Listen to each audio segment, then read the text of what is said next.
No livro de 1 Reis, capítulo 20, versículo 28. Livro de 1 Reis, capítulo 20, versículo de número 28.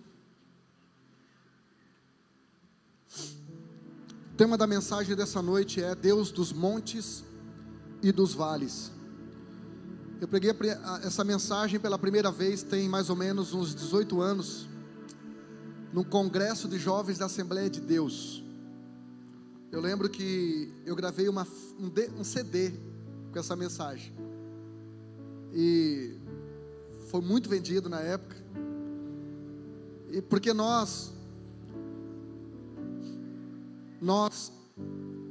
crentes, que temos o nosso nome escrito no livro da vida, pode sentar, temos o nosso nome escrito no livro da vida, às vezes nós só sabemos lidar com um monte, mas temos dificuldade de lidarmos com um vale. Quem está nesse culto aqui, diga eu. Diga assim: pode contar comigo, pastor. Você não vai pregar sozinho. Eu vou botar lenha na fogueira. Não, diga eu vou ser a lenha, eu vou ser a lenha da fogueira. Porque botar lenha na fogueira é fácil, irmão. Você pode jogar lenha lá e sair. Agora, ser a lenha, irmão, é difícil, que daí você vai ter que ser consumido. Amém? Vai vir a brasa, em nome de Jesus.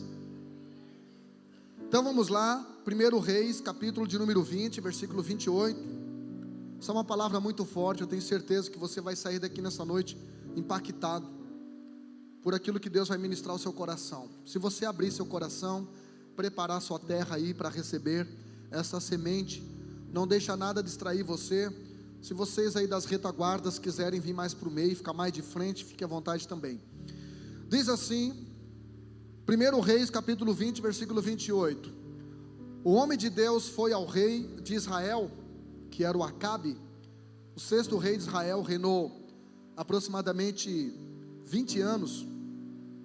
Este homem de Deus foi até o rei de Israel, Acabe, e lhe disse: assim diz o Senhor, como os amorreus pensam que o Senhor é um Deus das montanhas e não um Deus dos vales, eu entregarei este exército enorme nas tuas mãos, e vocês saberão que eu sou o Senhor. Na minha tradução diz assim: chegou um homem de Deus e falou ao rei de Israel e disse: assim diz o Senhor, porquanto os sírios, ali está amorreu, é o mesmo povo. Amorreus era um povo que pertencia ao império assírio, por isso eram chamados também de sírios. E disse: assim diz o Senhor, porquanto os sírios disseram: o Senhor é Deus dos montes e não Deus dos vales, toda esta grande multidão entregarei nas tuas mãos, para que saibas que eu sou o Senhor. Diga comigo: Deus dos montes e dos vales. Levante a sua mão para cá, libera uma palavra de oração para a minha vida, por favor. Abençoe a minha vida e faça uma oração para que Deus venha falar, usar a minha boca para alcançar o seu coração e alinhar a sua vida.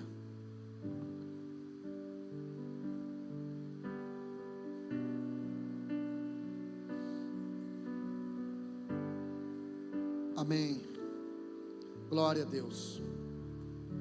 Glória a Deus. Irmãos, nesse episódio, o povo de Israel estava sendo atacado pelo exército da Síria. O exército da Síria, que estava sendo liderado por um rei chamado Ben-Hadad. E nessa ocasião, o povo de Deus já havia lutado contra o grande exército do rei da Síria, e com apenas 7.000 homens havia derrotado.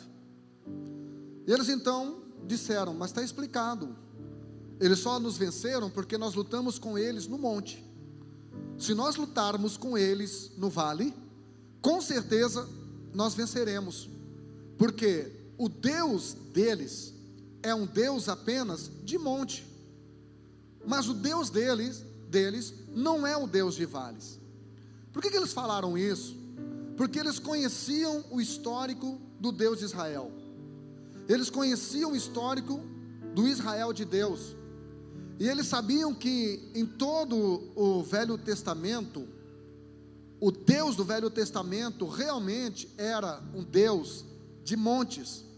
Para você ter uma ideia, no livro de Gênesis, capítulo de número 19, Deus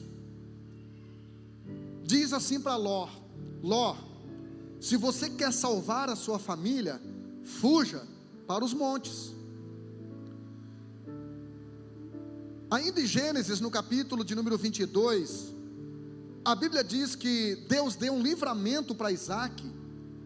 Deus deu um cordeiro substituto para o Isaac, em cima do monte. Êxodo capítulo 3, Deus fala com Moisés, comissionando Moisés a tirar o povo de Israel do Egito, quando Moisés estava no monte Horebe, que é o mesmo monte Sinai. Em Êxodo 20, quando Deus libera as leis, os decálogos, os 10 mandamentos, Deus faz isso quando o povo de cima do mesmo monte, o monte Sinai. Hebreus capítulo 8, a Bíblia diz que Moisés, quando fez o tabernáculo, Moisés recebeu o modelo do tabernáculo, cada detalhe, de cima do monte. Então, com base nisso, os assírios disseram: o Deus de Israel é apenas um Deus de montes. Quando você vai para o Novo Testamento, você vê que Jesus, seguindo o exemplo do seu pai, Jesus também é um Deus de monte. O primeiro sermão de Jesus, como que é intitulado? Mateus capítulo 5, o sermão da montanha, sermão do monte. Marcos capítulo 3, quando Jesus chama os discípulos e os denomina apóstolos, a Bíblia diz que Jesus, amanhecendo o dia, chamou eles até o monte. Jesus estava dizendo: para vocês serem promovidos e discípulos para apóstolos, vocês vão precisar subir de nível. Em Mateus capítulo de número 26, a Bíblia diz que Jesus foi traído e crucificado, ou melhor, traído, no monte das Oliveiras. Em João capítulo 19, a Bíblia diz que Jesus, ele foi crucificado em cima de um monte. Atos capítulo 1, a Bíblia diz que Jesus, ele foi assunto ao céu, de cima do monte. Então, olha a relação que Deus tinha com o monte. Existem pastores que se preocupam quando vê alguns membros da sua igreja indo orar no monte. Por que se preocupam? Eu até entendo esses pastores, porque existem pessoas que elas começam a ir no monte, e elas começam a pensar que a oração mais poderosa que existe é a do monte. Também existem pessoas que vão para o monte por motivação errada. Alguns vão para o monte porque lá eles profetizam, lá eles veem anjo, lá eles veem demônio. Existem pessoas que vão orar no monte e até proíbem os fracos: não, você não pode ir, porque o monte lá é forte. O monte lá, ele é tão forte que antes de você subir para orar, alguém estava transando lá em cima, fornicando. O monte, às vezes, ele é tão forte que, às vezes, antes de nós chegarmos para a oração, já cansei de chegar no monte para orar e ter gente lá fumando droga, irmão. Então, se nós não entendermos essa questão, e deixa eu falar uma coisa, eu não sei as experiências dos outros pastores, mas as pessoas da nossa igreja que eu mais tive dificuldade de pastorear foram aquelas que iam no monte.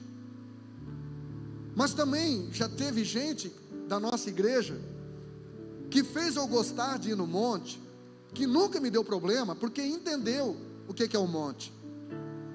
A Bíblia diz que a primeira pessoa que levou Jesus para o monte, em Mateus capítulo 4, foi o Satanás.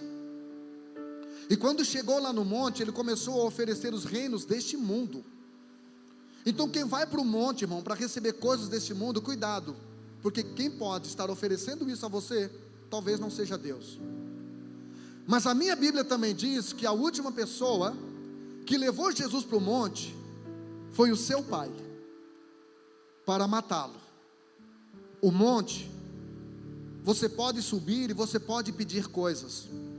Você pode subir e você pode ver coisas. Eu já vi mato pegando fogo, graveto pegando fogo no monte. Eu já tive experiências sobrenaturais no monte. Eu já orei, eu fiz o que talvez nos dedos das mãos sobra dedos para contar os pastores que já fizeram nessa cidade. Eu já orei 365 dias no monte, um ano inteiro.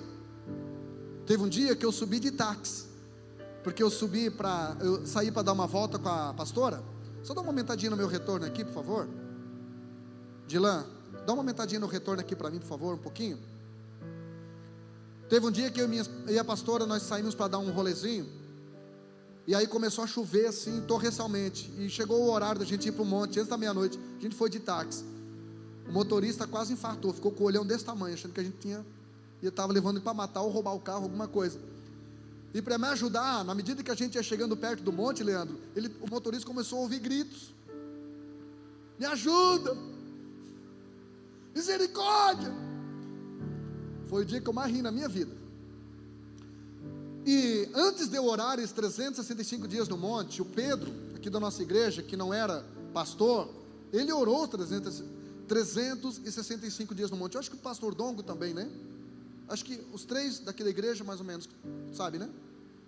Então, gente, esse exército aqui disse: olha, vocês estão vencendo, porque o Deus de vocês é um Deus só de montes. Monte fala do que, gente?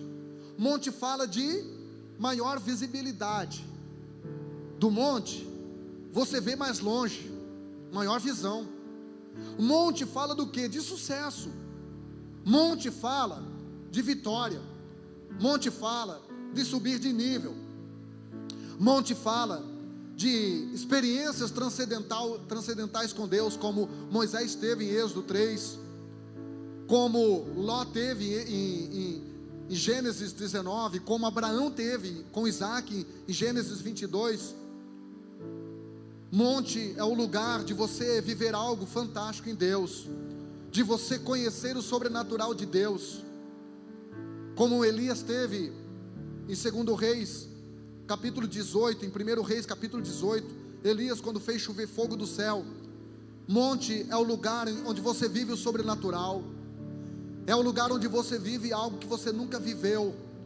Monte é o lugar onde a sarça, ela pega fogo e não se consome. Essa sarça que representa eu e você, porque essa sarça, ela é uma planta comum, é um arbusto comum. E o que chamou a atenção de Moisés não foi a sarça no fogo, foi o fogo na sarça. Foi o Deus que falou com Moisés através de uma sarça. E se o Deus usou aquela sarça lá no Velho Testamento, você acha que Deus não pode usar você, meu irmão?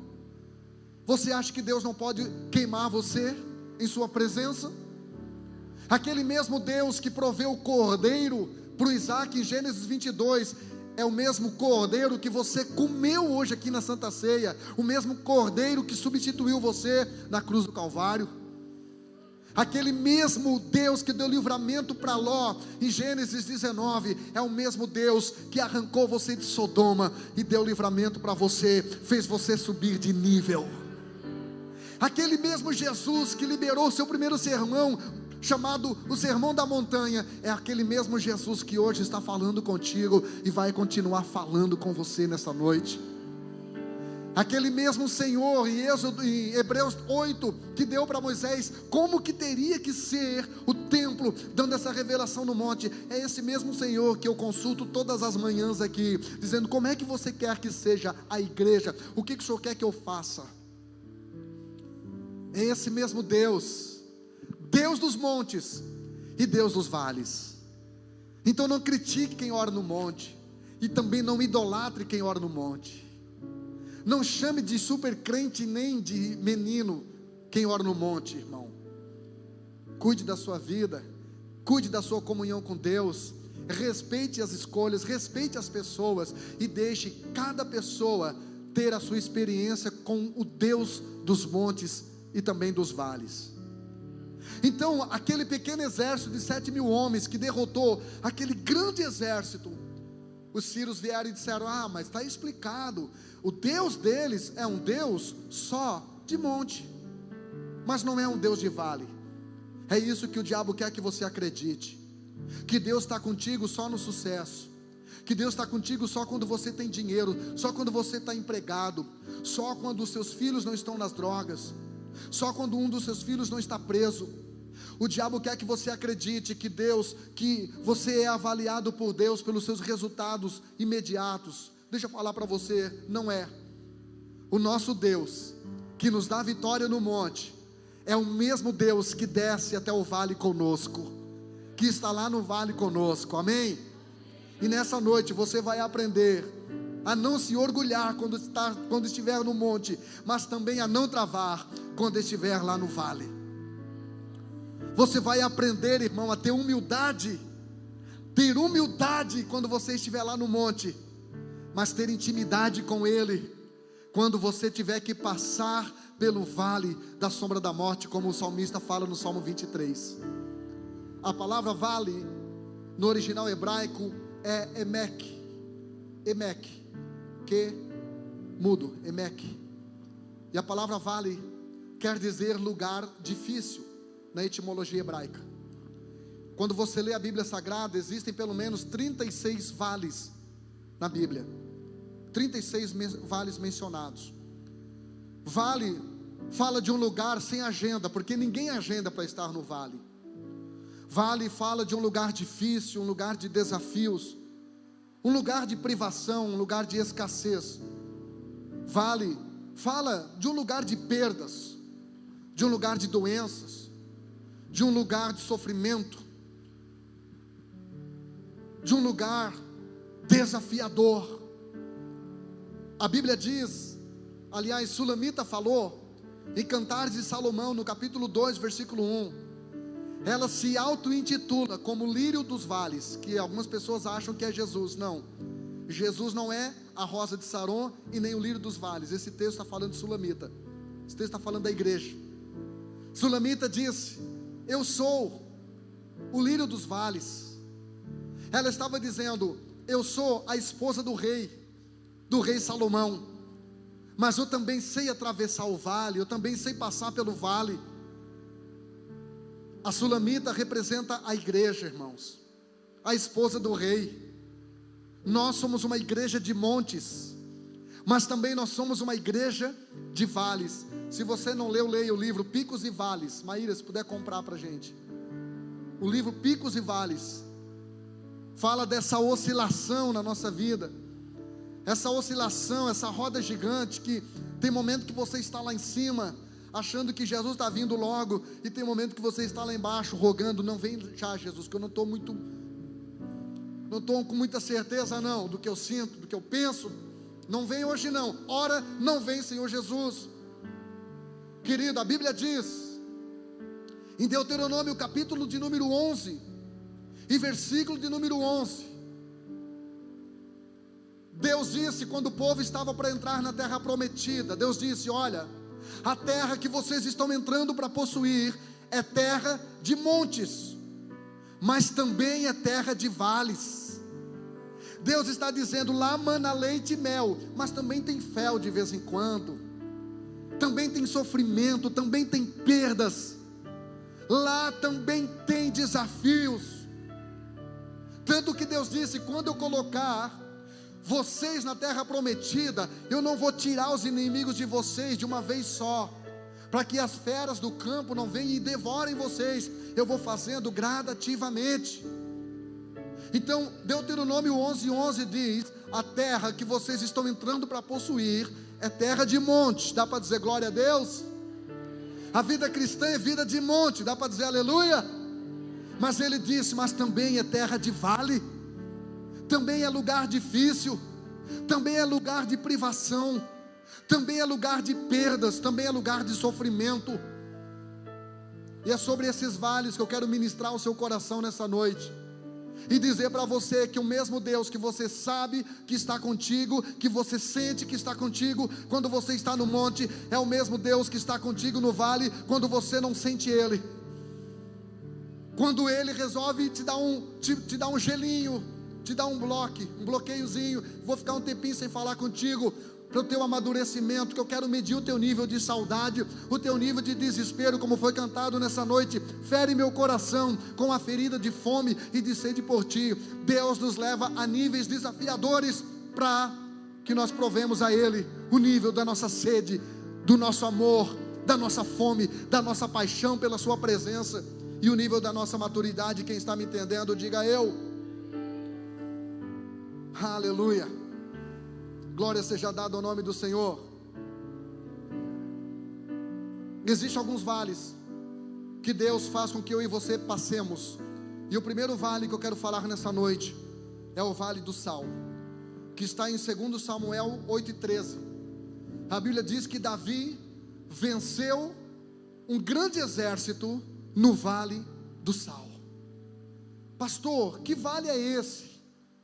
Você só consegue entender, irmão, que vale é esse quando você lê o que Jesus falou em Mateus 5:13, quando Jesus disse que nós éramos o quê? O sal da terra. Se nós somos o sal, a igreja é o vale do sal. A igreja é o lugar mais difícil, mais desafiador para você ter as suas vitórias, porque você entende quando o ímpio não te paga, você entende quando o ímpio fala mal de você, você entende quando o ímpio é ingrato com você. Mas quando isso vem de um crente, quando isso vem de alguém que você admira, quando isso vem de alguém que você serviu, quando isso vem de alguém que você abriu o seu coração, irmão, isso é um grande desafio. O maior desafio do crente, irmão, não é, irmão, conviver com quem não tem o Espírito Santo, é conviver com pessoas que dizem que são cheias do Espírito Santo, mas agem com você o tempo todo na carne. Uns meses atrás, alguém mandou uma mensagem para mim, dizendo que algo que eu pregava no altar era mentira. E eu marquei um encontro com essa pessoa, marquei um encontro com ela, levei mais 2 pessoas, como a Bíblia manda. E aí eu conversei com ela, e eu disse para ela, eu digo, olha, se Deus te mostrou, Deus revelou que eu sou mentiroso, então eu tenho que deixar de ser pastor hoje, porque eu sou enquadrado em João 8:44, como filho do diabo, porque o diabo é o pai da mentira. E aí eu disse para essa pessoa, que Deus foi esse que falou que eu era mentiroso? O mesmo Deus que te usou para entregar aquela profecia que não se cumpriu? E aí essa pessoa se espinhou e disse, pastor, está me julgando por causa de um erro de uma profecia. Eu digo, não, irmão, pastores erram pastoreando, pregadores erram pregando, cantores erram cantando, e profetas erram profetizando. Todo mundo tem o direito de profetizar, mas eu só quero que você entenda que ninguém, irmão, é a 4ª pessoa da Trindade. Se o mesmo profeta Samuel, que a Bíblia diz que nenhuma palavra sua caía por terra, errou querendo ungir Eliabe no lugar de Davi, você acha que eu e você não erramos? E aí o irmão ficou meio esquentadinho e disse, pastor, então vou te falar outra coisa que Deus revelou. Disse, fala, irmão, vomita tudo aí. Ele disse, Deus revelou para mim que você tem um espírito de pombagira. Os 2 irmãos que estavam comigo ficaram branco, olhando para mim e para o irmão. Eu perguntei para os 2 irmãos, vocês sabem o que é pombagira? Eles ficaram, não tiveram a resposta. É um demônio de prostituição. Aí eu disse para os 2 irmãos, mas fica tranquilo, essa pombagira é crente. Essa pombagira que está em mim é crente, irmão. Porque uma pombagira que faz um homem ser casado 31 anos sem nunca trair a mulher, deve ser crente, deve ser dirigente de algum círculo de oração. Pombagira legal, querida. E eu disse para esse irmão, não faz assim, irmão. Procura um psiquiatra, um psicólogo, um coach. Mas, querido, por favor. Isso arrebentou com a minha vida, irmão. Isso arrebentou comigo. Interessante que no mesmo dia eu fui no monte, e lá estava um homem da Assembleia de Deus, um profeta, que profetizou tudo o contrário do que aquele irmão falou. Pastor, por que você está dizendo isso? Eu estou dizendo isso para você porque você tem que ter maturidade. Porque por bem menos, pastores perdem a bênção. Por falta de inteligência emocional, pastores começam a vomitar em cima do altar, assim, já no mesmo dia. Por menos disso, muita gente, irmão, saiu da igreja e nunca mais voltou. Sabe por quê? Porque não teve maturidade, não teve blindagem emocional, não sabia quem era. Querido, se você sabe quem você é em Deus, você não tem que provar nada para ninguém. Como diz o pastor Luiz Hermínio, quem tem maturidade em Deus, primeiro lugar, não se ofende, não ofende e não se defende. Quem tem maturidade sabe travar as suas guerras. No Vale do Sal, é aqui dentro, com a sua família mesmo. Famílias discutem, famílias se brigam, músicos se desentendem. Então é aqui no Vale do Sal que Deus quer provar para você que Ele está contigo, mesmo nesse vale onde você foi ferido, machucado, usaram com você de ingratidão. É aqui que Deus está dizendo: não coloque essa conta na minha conta, não tenho nada a ver com isso. Cresça em nome de Jesus. Então aprenda a vencer essas feridas. Você acha que foi fácil para o Davi? Olha o que Davi escreveu no Salmo 41:9. Davi disse o seguinte: disse que foi o seu amigo íntimo, em quem ele confiava e que comia o pão com ele, ou seja, participava da ceia, que levantou contra ele o seu calcanhar. Em João capítulo 13, versículo 18, Jesus atribui a ele esse salmo, dizendo: meu amigo íntimo, aquele irmão que não saía da minha casa, aquele irmão que estava toda semana ligando para fazer um churrasquinho, aquele irmão que mais me elogiava, que mais dizia que me admirava, foi aquele irmão que levantou contra mim o seu calcanhar. Mas sabe o que eu gosto em Davi, meu irmão? Que Davi não deixou o seu inimigo tirá-lo da rota. Sabe o que eu gosto em Jesus? A Bíblia diz em 1 Coríntios 11:23, que o Senhor Jesus, na noite em que foi traído, tomou o pão, deu graça, repartiu e disse: eu estou dando por aquele que não merece o meu corpo, para morrer por ele na cruz do Calvário. Levante a sua mão, quantos querem entrar nesse nível de maturidade? Vale do Sal, irmão. Vale do Sal. Com a sua igreja, com o seu amigo, com os crentes que oram em línguas do seu lado, mas não te pagaram, te caluniaram, jogaram o teu nome, jogaram outra coisa no ventilador. É nesse vale que Deus quer levar você ao mais alto nível de vitória, em nome de Jesus. Outro vale, o vale da solidão. Esse vale quem passou foi Elias. Primeiro Reis capítulo 18, Elias deu um show, irmão. Elias deu um show. Como é que chama quando se faz fogo? Não é pirotécnico, é pirofagia. Sempre é bom ter um professor nos escutando, né? Pirofagia. Elias deu um show de pirofagia, uma oração de menos de 1 minuto. A Bíblia diz que choveu fogo do céu, lambeu tudo, irmão, lambeu a água, lambeu a carne, lambeu as pedras, o fogo lambeu tudo. Elias estava por cima da carne seca, era o cara mais seguido no Instagram gospel.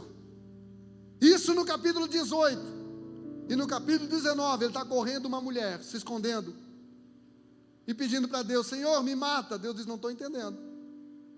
Eu quis terceirizar com a Jezabel para te matar, tu correu, agora quer morrer, eu não estou te entendendo. E aí, meu irmão, Elias dá uma crise de solidão, porque Elias entra no vale da solidão.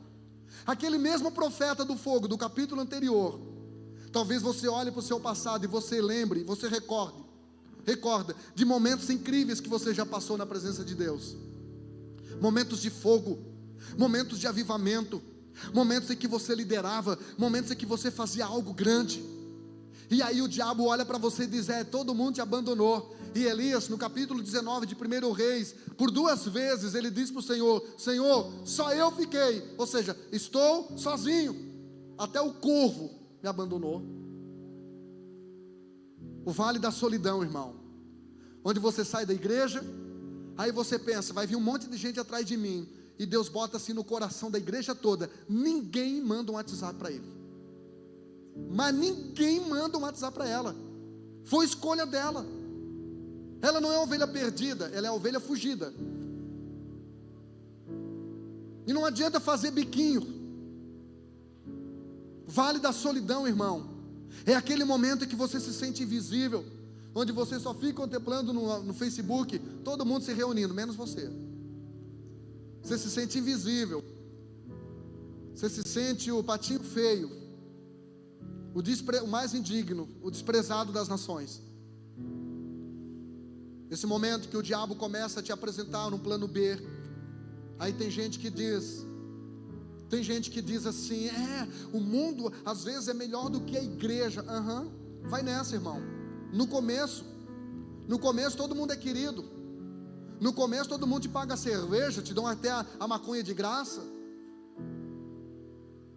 Só no começo. Todo mundo é legal no mundo. Mas a igreja, com todos os seus defeitos e problemas e limitações, ainda continua sendo o melhor lugar da terra. Eu não vejo ninguém no bar, irmão, ninguém no boteco fazendo oferta de R$2.200 para dar para uma menina que nunca viu, que nunca pisou o pé aqui dentro da igreja. Eu não vejo um dono de boteco abrindo o boteco 6 horas da manhã para estar intercedendo pelos seus clientes. A igreja ainda continua sendo o lugar. E essa sensação de solidão é só uma sensação, não é uma realidade. E Deus fala isso para Elias. Deus fala isso para Elias. Deus fala isso. Deus diz: Elias, em 1 Reis 19:18, você não está sozinho não. Tem 7.000. Você não é o único pastor, o uau. Você não é o único crente espiritual, o único que tem a visão, que quer fazer a coisa certa. Não.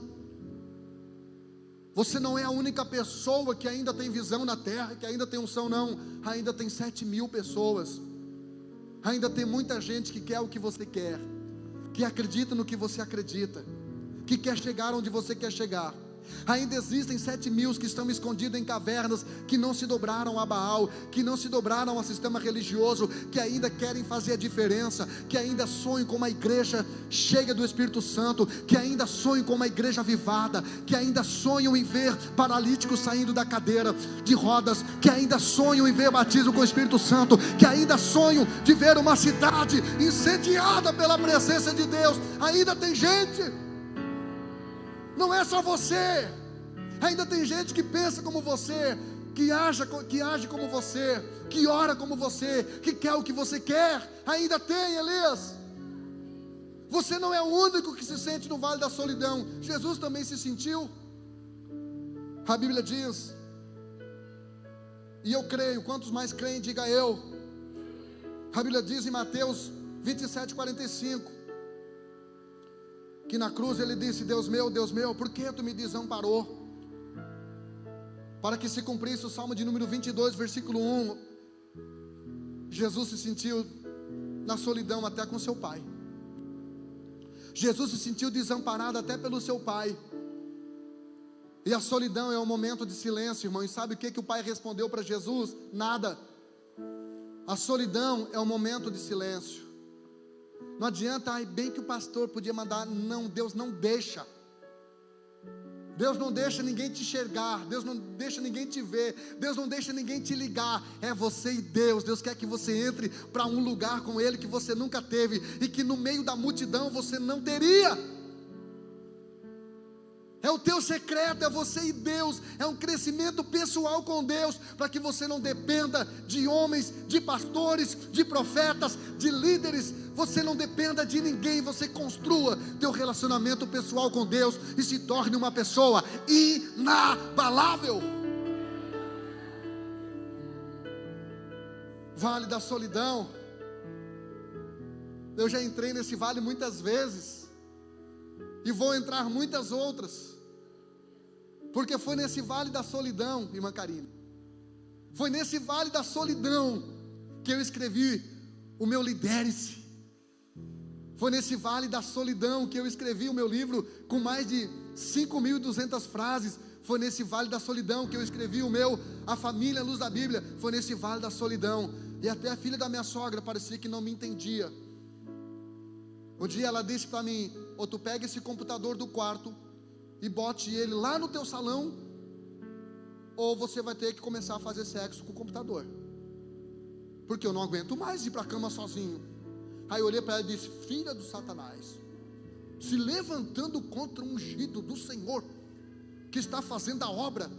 O livro que eu estava escrevendo, Família à Luz da Bíblia, eu estava fazendo a coisa certa ou não estava? Na hora errada, de maneira errada. Então, irmão,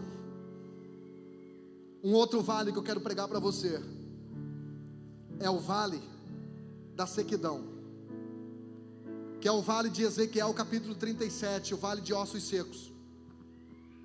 Nesse vale, a Bíblia diz que Deus pega o Ezequiel, coloca lá no vale e diz: Ezequiel, o que você está vendo aqui? O Ezequiel diz: só ossos. Aí Deus diz para Ezequiel: que mais? Nada, só ossos, estão todos secos, não tem nervo, não tem carne, não tem pele, não tem nada, não tem vida. Aí Deus faz uma pergunta para Ezequiel, para testar a fé de Ezequiel. Deus pergunta: Ezequiel, esses ossos podem voltar a viver? Sabe o que Ezequiel fala? Tu é que sabe, Deus. Irmão, quando você não tiver a resposta, não fale nada. Quando você não entendeu por que o homem está virado só em ossos, quando você não entender por que alguém caiu, por que alguém se desviou, não fale nada, irmão, deixa com Deus. E aí Deus disse para Ezequiel: Ezequiel, filho do homem, profetiza. Profetiza. Então a Bíblia diz que Ezequiel profetizou aos 4 ventos.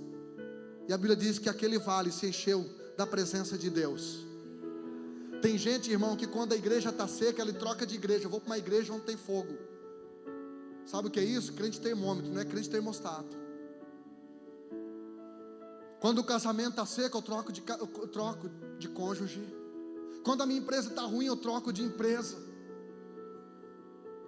Queridos, está chegando um tempo em que eu e você somos convidados pelo Espírito Santo a sermos profetas e profetizarmos. E a Bíblia diz que veio a unção de Deus naquele lugar, e aqueles ossos se tornaram um grande exército. Comece a profetizar sobre a sua casa, sobre a sua família, sobre a sua igreja, sobre a sua empresa, sobre a sua cidade. Comece a profetizar. A unção de Deus vai invadir esse lugar que parece um cemitério e vai transformar este lugar num exército, e o nome do Senhor será glorificado e exaltado. Aleluia. Pastor, eu estou com os olhos secos, eu não consigo chorar. Continue, irmão, ore sem chorar. Eu chorei aqui quarta-feira no teatro, depois de muito tempo sem conseguir chorar. Eu chorei. Coisa boa é chorar, irmão, mas tem vezes que nem lágrimas você consegue derramar. Tem vezes que nem palavra você consegue expressar nessa oração. É o vale da sequidão. Como é que eu me comporto, pastor, no vale da sequidão? Se comporte como um profeta. Não seja como Elias, que só sabia ser profeta no monte, só sabia ser profeta na hora do fogo. Seja um profeta como Ezequiel, mesmo no vale. Continue profetizando. Se você canta, mesmo no vale, continue cantando. Se você toca, mesmo no vale, continue tocando. Se você prega, mesmo no vale, continue pregando. Se você ama, mesmo no vale, continue amando. Se você é um homem de Deus, mesmo no vale, continue exercendo a sua identidade e exercendo a sua autoridade. Último vale, o vale da decisão, que está lá em Joel capítulo 3, versículo 15, onde está escrito aquele célebre versículo: multidões, multidões no vale da decisão. O texto diz: porque o dia do Senhor está perto, no vale da decisão. Este é o vale onde Deus permite que todos nós entremos. Esse vale é o lugar onde você faz as suas escolhas. Esse é o vale onde você se posiciona, onde você diz: eu quero ou eu não quero, ou eu sou crente ou eu não sou crente, ou eu vou passar a eternidade com Jesus, ou eu não vou, ou eu aceito a derrota, ou eu vou em busca da minha vitória. Multidões no vale da decisão. Nós estamos vivendo a geração indecisa, irmão. A geração em que a internet nos faz mudar de opinião na mesma velocidade em que trocamos de roupa. Basta aparecer qualquer outro aí, em eminência e em evidência, que nós trocamos a nossa opinião. Eu acredito que esta igreja, nessa noite, é o vale da sua decisão, é o vale da sua escolha, é o vale da sua determinação. E nessa noite eu quero te fazer 5 perguntas. Primeira pergunta: que tipo de vida você quer ter na terra? É você que decide. Não é karma e não é destino. São escolhas, são plantações. Aquilo que você está vivendo hoje são sementes que você plantou ontem. Por isso que o seu passado está na sua mente, o seu futuro está na semente. Que tipo de vida você quer viver na terra? Você está no vale da decisão. Que tipo de ministério você quer desenvolver? Alguém me diz: pastor, eu não sei para que Deus me chamou. Para servir gente, irmão, para servir pessoas, para fazer o que você está vendo que precisa ser feito. Não precisa vir um anjo Gabriel e dizer: meu filho, eis que eu te escolhi para dar a escolinha das crianças. Não, se você gosta de pregar, ali é o melhor campus que existe, pregar para criança. Se eu tivesse pregado para crianças, talvez eu não me irritaria hoje com o copinho sendo quebrado. Então, a criança, pregar para a criança é o maior treinamento que existe. Você conquistar a atenção delas. Que tipo de relacionamento você quer ter com Deus? Que nível? Você quer ser um crente bonitinho de domingo à noite? Está tudo certo, Deus está muito bem resolvido. Você quer ter um Deus que você serve Ele a cada 15 dias, que é o dia que você vem no culto, na sua escala? Com Deus está tudo certo.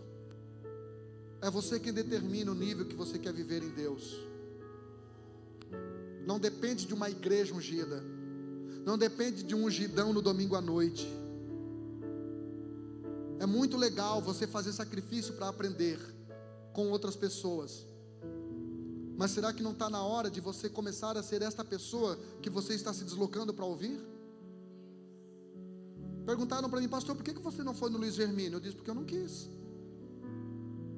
E se eu fosse, seria uma bênção. Eu amo o pastor Luiz Hermínio, me movo. Nós nos movemos na plataforma Mevan. Mas o meu ministério não vai ficar refém de Luiz Hermínio. O meu ministério não vai ficar refém de Silas Malafaia. O meu ministério não vai ficar refém de Thelmo Martinello. E nem de ninguém. E eu espero que o seu ministério não fique refém de Viviane Martinello. Eu espero que o seu ministério não fique refém de Jean Silva. Porque Deus tem algo com você maior do que Ele tem comigo. Porque os pais entesouram para os filhos, para que os filhos sejam e façam mais do que os pais fizeram. Quantos estão me entendendo aqui? Onde que você quer passar a sua eternidade? É você quem decide. Pastor, mas eu estou vindo na igreja, isso não significa nada. Você pode frequentar uma garagem, isso não vai te transformar num carro. Onde você quer passar a sua eternidade, é você quem decide. Deus vai lançar pessoas no inferno por respeito a elas, por respeito à escolha delas. Não é punição, é respeito. Onde que eu vou passar a eternidade? Se Jesus vir hoje, eu subo. Às vezes você vê pastores fazendo cada coisa que você diz: esse cara não tem Bíblia, esse cara não acredita mais na Bíblia. Às vezes você vê cristão, irmão, fazendo cada coisa que você pensa, meu Deus, cristão que chega para ti quer saber qual é o limite do pecado, quantos goles eu posso dar, até onde eu posso ir com o namorado, qual é o meu limite para pecar? Irmãos, quando você se apaixona por Deus e você acredita na Bíblia, a única coisa que te interessa é você descobrir o limite, para você viver uma vida profunda de intimidade com Deus. E a última pergunta é: quem você vai levar? Quem você quer levar para a eternidade com você? Quem que você quer levar? Você já fez uma lista de pessoas que você vai levar para a eternidade? Você já fez uma lista de pessoas para orar por essas pessoas? Para convidar para o próximo culto do amigo? Pastor, mas o culto do amigo não tem tanta graça. Aqui tem uma pessoa que entrou pela primeira vez domingo no culto do amigo, não é? Primeira vez entrou aqui, foi convidada por alguém. Perguntei para o marido dela: vocês eram de alguma igreja? Ele disse: eu congrego virtualmente na igreja em Balneário Camboriú, que é a igreja do Xande da Morgana, Ministério Reino, né? O pastor Eduardo Reis congregava virtualmente, a esposa dele católica, né? E veio no culto do amigo, ela entregou o coração dela a Jesus aqui, primeira vez que entrou aqui, porque alguém resolveu levar ela para a eternidade. Então é momento de nós tirarmos os nossos olhos dos nossos probleminhas, das nossas frustraçõezinhas, das nossas experiências. Mas pastor, a outra igreja, esquece isso. Se Deus te trouxe para cá, é para você viver um novo ciclo. E pode ter certeza, não tem a ver comigo nem com você, mas a glória da segunda casa será maior, o seu ministério vai ser maior. Até ontem foi só treinamento, a partir de hoje você vai começar a ser usado de verdade por Deus. Se determine a levar os seus filhos para a eternidade. Não descanse, não se conforme. Continue orando. Pastor, eles não querem nada com Deus, mas você quer tudo com Deus. Ore por eles e diga: Satanás, você até pode levar meus filhos para o inferno, mas vai ter que lutar muito. Vai ter que lutar muito, porque eu não vou para o céu sozinho. Porque o pastor Jean um dia pregou uma heresia, que disse que lá no céu tem uma plaquinha na porta, escrita em hebraico: proibido entrar sozinho. Então trate de levar alguém, irmão, porque toda árvore que não dá fruto vira lenha. Começa a dar fruto. Multidões no vale da decisão. Fecha os seus olhos. Diga: eu decido nessa noite levar uma multidão comigo.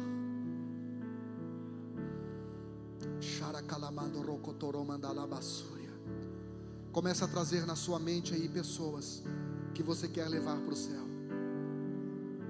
pessoas que você quer que faça parte da eternidade com você.